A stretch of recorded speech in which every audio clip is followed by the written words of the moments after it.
So at some point, the internet clearly become more than just a technical system. So when did you personally begin to see the internet as a global social and political infrastructure rather than simply a network of networks? Well, it's hard to remember because it happened slowly. You know the old story about, which is not actually Mhm. scientifically correct, about boiling a frog very slowly. It will never jump out of the water. It was a little bit like that because, there was the internet and everybody connected to it was somehow involved in research and education, mainly university level education. And we were all friends with each other, and of course, there was some competition, but it was respectable competition, if you know what I mean.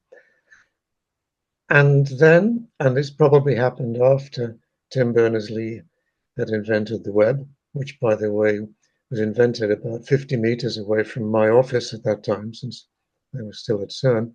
People began to realize that you could do things on the internet now that were not just geeky technical things.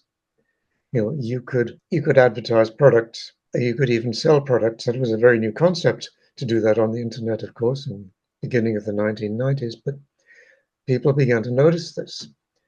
And I would say I really noticed it and thought it was getting to be important about 1995. But probably I was slow, and people who had been watching more carefully would have seen it before then.